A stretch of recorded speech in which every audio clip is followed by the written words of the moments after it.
Yo les bros, bienvenue dans cette nouvelle vidéo review du chapitre 1101 de One Piece qui s'apprête enfin, après plusieurs mois, à conclure le terrible flashback de Kuma et Bonnie. Et je vais rapprocher un petit peu mon micro parce que vous êtes un petit peu loin. Découvrez avec moi la beauté de cette narration et les secrets que cache le mystérieux pouvoir du Toshi no Mi, le fruit de l'âge, qui peut jouer avec le destin. Les bros, pas de review le week-end prochain, mais normalement, et si tout se passe bien, on croise les doigts, la première grosse vidéo de décembre sera publiée et vous découvrirez ainsi l'une de mes meilleures et préférées théories depuis que j'ai créé ma chaîne. Alors écoutez-moi bien, si vous voulez me donner votre force, alors abonnez-vous. L'objectif ultime là sera d'atteindre les 400 000 abonnés avant fin 2023. C'est possible et ça serait le meilleur cadeau que vous puissiez me faire. Alors allez-y, rejoignez le navire dès maintenant, likez également cette review au passage qui sera quand même l'avant-dernière de cette année. C'est une petite émotion là. Allez, merci à tous et à toutes pour votre soutien permanent et j'espère que vous kifferez bien ce qui vous attend. On peut désormais parler de ce chapitre. Commençons sans plus attendre avec la première partie de ce chapitre de cette review, la présence de Kuma sur East Blue.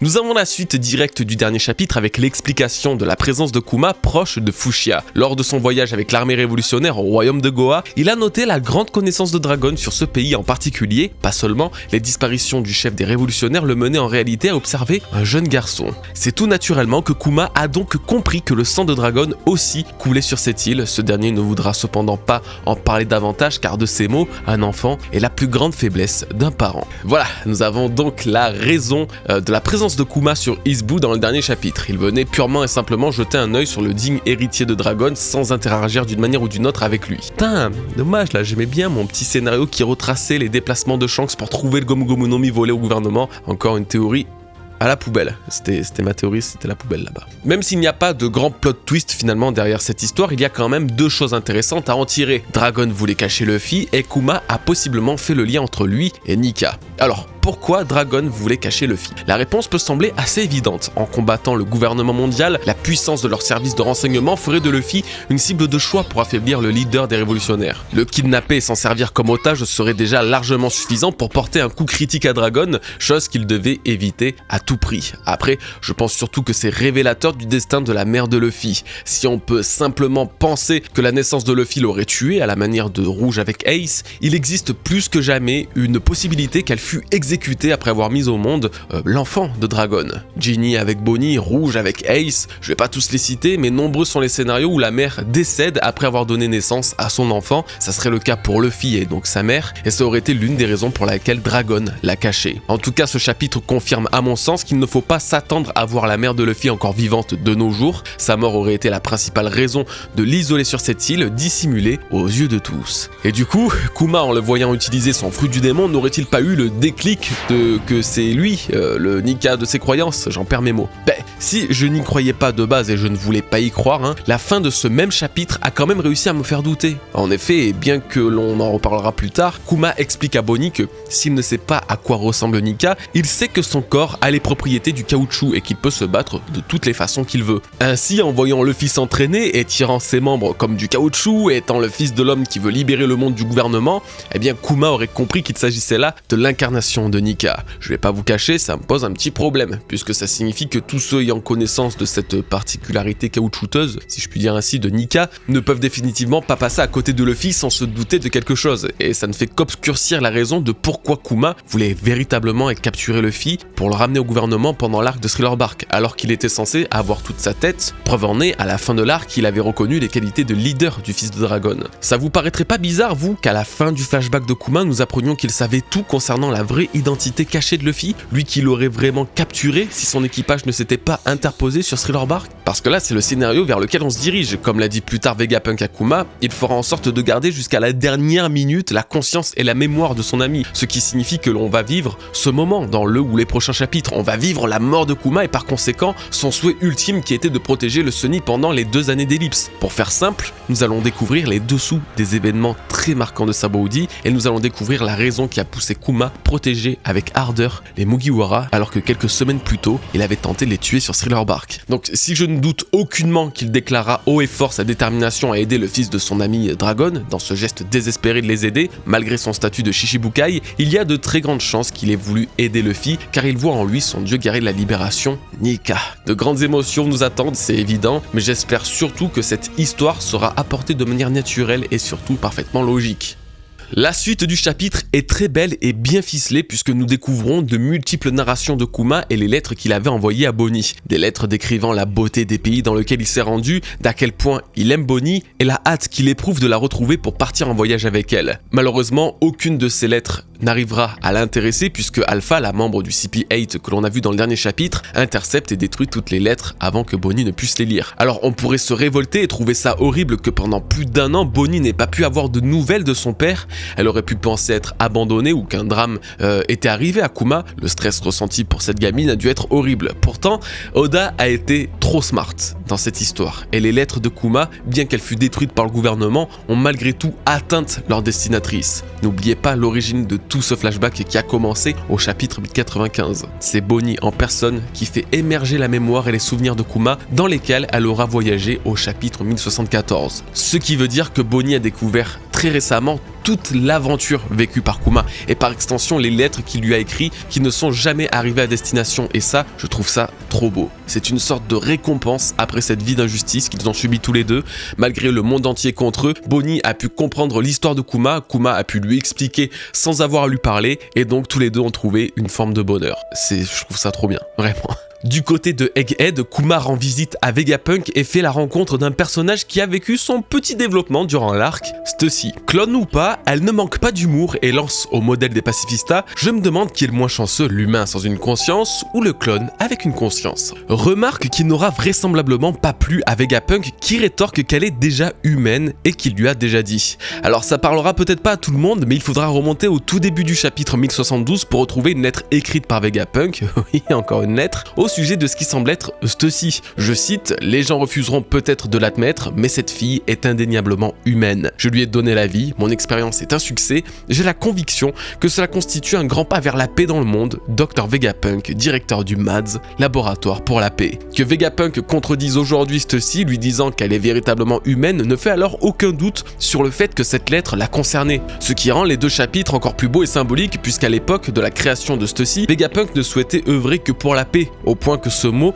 soit mentionné pas moins de 2 fois dans la lettre qu'il a écrite. Mais surtout car le succès du clonage de Stussy a permis le succès du clonage de Kuma et la création du projet pacifista, les guerriers de la paix. Vous voyez où je veux en venir? Stussy est bel et bien une expérience ayant apporté du positif au monde, c'est grâce à sa réussite que les pacifistas ont pu voir le jour et être considérés comme les gardiens de la paix, les guerriers du futur ultime désirés par Vegapunk et qui changeront incontestablement le monde à venir. Pour en revenir à Vegapunk, en plus de s'être séparé de son crâne signifiant donc le début du projet consistant à se diviser en 6 autres Vegapunk, il explique à Kuma ce que je vous disais plus tôt, il fera tout pour garder la conscience de Kuma jusqu'à la dernière minute avant la chirurgie qui prend fin dans 1 an. Je sais pas si on se rend vraiment compte, mais Vegapunk vient en fait de dire à son ami qu'il essaiera de le garder en vie le plus longtemps possible avant de le faire mourir contre sa propre volonté. C'est terrible. La scène finale qui clôturera donc son flashback par la même occasion va être absolument dévastatrice pour nous. Pourtant, j'ai la sensation que Kuma lui le vivra bien puisque comme je vous l'ai dit dans la dernière review, il semble perdre ses émotions petit à petit. Ce qui expliquerait pourquoi quand on l'a vu pour la première fois sur Thriller Bark ou même Sabaody,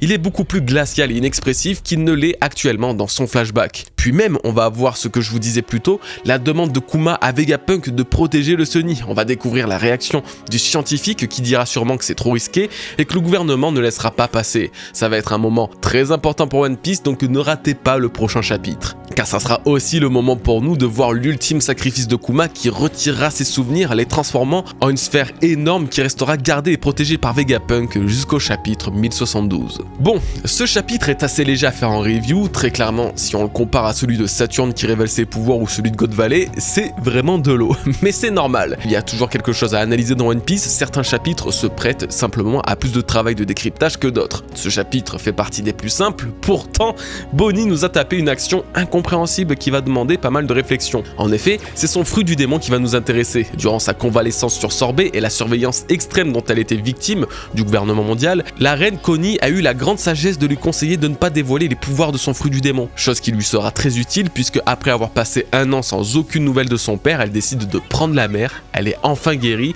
et peut vivre une vie libre, ou presque. Problème, Alpha ne la laissera pas partir avant ses 10 ans. Solution, Bonnie va utiliser le fruit du démon qu'elle a caché pour s'enfuir. Après que les habitants de Sorbet aient eu vent de l'appartenance au gouvernement mondial de toute l'équipe médicale censée la soigner, ils planifièrent sa fuite. C'est ainsi que Jojo, Potato et Totsu, les 3 principaux membres de l'équipage de Bonnie, visibles avec elle sur Sabaody, transformèrent en bateau de pêche un navire pirate aux allures de pizza, le plat préféré de la princesse de Sorbet. Si on ne peut contester la beauté d'un tel geste, que ce soit pour Bonnie ou Kuma, il faudra ruser et utiliser l'atout gardé secret du Toshitoshinomi, le fruit de l'âge de Bonnie. Pas de problème, il suffira de prendre l'apparence de Connie qu'elle aura entraînée à plusieurs reprises dans le chapitre 1099 pour déjouer l'attention du Cypher Paul. Malheureusement que pour une courte durée, Alpha réalise que sa proie vient de s'échapper du piège qu'elle a tissé. Bonnie se retrouve alors seule face à un agent du gouvernement avec un équipage très peu compétent au combat, soyons honnêtes, et doit alors agir pour sa vie. Elle se met alors à se souvenir des paroles de son père concernant Nika. À quoi ressemble-t-il? Personne n'en est sûr, mais il semblerait que son corps ait les propriétés du caoutchouc, lui permettant de combattre selon sa volonté. Alors Bonnie utilisera pour la première fois cette technique future distordue pour ressembler à Nika et asséner un gigantesque coup de poing à Alpha qui marquera le début de sa liberté, introduisant également la grande question que tout le monde s'est posée: comment est-ce possible? Ok, donc vous l'aurez bien compris, le sujet final de cette vidéo sera celui-ci. Le fruit de l'âge de Bonnie lui a permis une prouesse absolument exceptionnelle qu'il ne devrait logiquement pas lui permettre. Si vous vous êtes demandé comment et pourquoi Oda a-t-il fait ça, bienvenue sur cette vidéo. Moi c'est pareil. Quand bien même ça représente ce que je considère un assez grand mystère, nous allons tenter de trouver la réponse aujourd'hui, alors pas de panique. Commençons déjà, et je pense que c'est assez important de faire un point sur ce qu'on sait du fruit de Bonnie et comment elle l'utilise. Alors pour rappel, Oda a dévoilé dans le SBS du tome 107 le véritable nom du fruit de Bonnie qui est le Toshitoshinomi, le fruit de l'âge. Nous avons pu découvrir sa première utilisation de ses pouvoirs au chapitre 1099 où ce fruit du démon est nommé par un citoyen de Sorbet lisant la fameuse encyclopédie des fruits du démon, signifiant donc que ce fruit a déjà été consommé par quelqu'un par le passé. Du côté de Bonnie, nous avons affaire à une véritable experte dans la maîtrise de ses pouvoirs. Alors qu'elle l'a mangé aux alentours de ses 8 ans, il ne lui aura fallu que très peu d'années pour le contrôler quasiment parfaitement, poussant ses capacités dans un niveau bien supérieur de la moyenne des personnages de One Piece possédant un fruit du démon. Pour preuve, elle est constamment sous les effets de son pouvoir pour cacher sa véritable apparence, ce qui doit être épuisant. Pourtant, elle parvient quand même à se battre dans cette forme et même continuer d'utiliser son pouvoir sur les autres. Justement, du côté de ces techniques, toutes sont très puissantes et assez compréhensibles avec le thème de l'âge. La marque du temps va par exemple extraire l'âge de l'adversaire touché par son attaque sous forme de joyau, le projetant dans sa forme la plus pure et inoffensive. Oil Shock, qui est possiblement une référence au Ursus Shock de son père, permet à Bonnie d'agir directement sur de la matière, appliquant l'effet du vieillissement de l'âge sur un verrou métallique. Plus récemment, nous avons vu la très surprenante attaque de l'expérience de mort imminente qui témoigne d'une encore plus grande expertise de ses pouvoirs quand elle est parvenue à vieillir un marine jusqu'à un état avancé de décomposition pour tout de suite le faire revenir à son état de base. Au-delà du traumatisme que ça a pu provoquer chez ce pauvre soldat, ça démontre vraiment que Bonnie a dépassé de loin l'utilisation basique qu'on peut faire d'un fruit du démon. D'ailleurs, on peut même parler d'éveil dans son cas. Si je pense malgré tout qu'elle n'a pas encore la puissance pour éveiller entièrement son fruit du démon, elle doit pas en être très loin et vu le thème de son paramécia, son fruit de l'âge lui permettrait sans doute de transformer tous ceux autour d'elle en vieux ou en enfants sans avoir besoin de les toucher comme elle le fait habituellement. Elle semble nous avoir montré quelque chose de similaire au chapitre 1064 après avoir transformé le groupe de Luffy dans un futur alternatif avec un Luffy justement qui était très vieux comme Oda l'a dessiné dans les SBS. Donc oui, même si elle ne l'a pas éveillé, elle y est vraiment pas loin et c'est assez fou pour son âge. Et justement on va parler du futur distordu parce que dans toute l'histoire de son fruit du démon, c'est bien la technique la plus intrigante. Que ce soit quand elle a changé la forme de Luffy pour correspondre à un futur différent ou au chapitre 1072 quand elle s'est transformée en une version musclée d'elle-même, cette technique a la particularité de ne pas changer l'âge mais littéralement la personne. Ce chapitre 1101 le prouve parfaitement en s'imaginant incarner Nika, elle réutilise sa technique du futur distordu pour vaincre Alpha avec le point de la libération. Utilisé à 3 reprises, c'est vraiment la forme offensive que peut prendre son fruit du démon, malgré tout, c'est difficile d'y trouver une vraie justification. Elle a incarné à la fois le point puissant de Luffy qui a vaincu Kaido dans son combat final et l'aspect très cartoon et comique de Nika. Mais soyons d'accord, tous les fruits du démon ne permettront pas cette même prouesse. Le fruit de Baggy ne lui permettra sans doute pas de ressembler à Nika. Pourquoi est-ce différent alors pour Bonnie? Car le fruit de l'âge, dans l'utilisation du futur distordu, plonge temporairement la cible de ce pouvoir dans une dimension dans laquelle il aurait pu vivre. C'est Luffy et Oda lui-même qui nous confirment cette idée lorsque notre héros se voit être transformé dans une version alternative de lui, dans un futur 51 ans plus tard s'il avait mal tourné, une version version de lui qui existe bel et bien dans l'esprit d'Oda, puisqu'il a dessiné dans le SBS 89, en dessous de sa version de 40 et 60 ans, s'il tourne bien, donc sa version actuelle. Ce que j'essaye de vous dire simplement, c'est qu'évidemment Luffy ne ressemblera jamais à ça en vieillissant, car Luffy tournera toujours bien, contrairement à un antagoniste façon Oddie Jones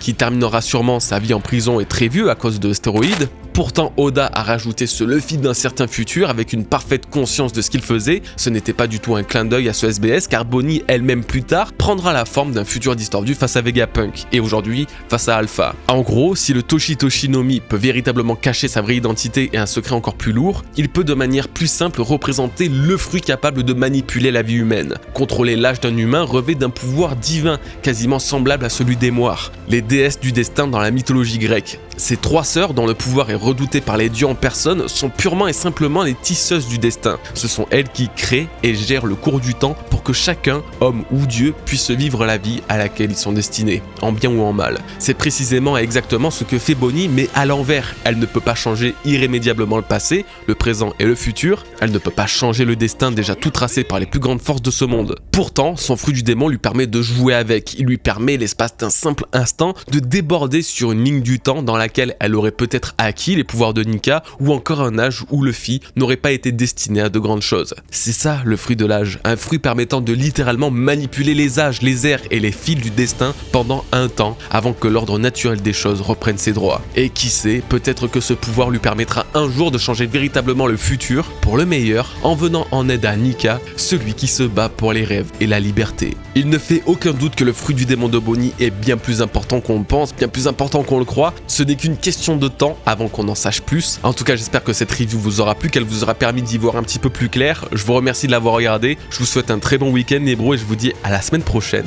pour une assez grosse vidéo. Merci à vous tous. Peace.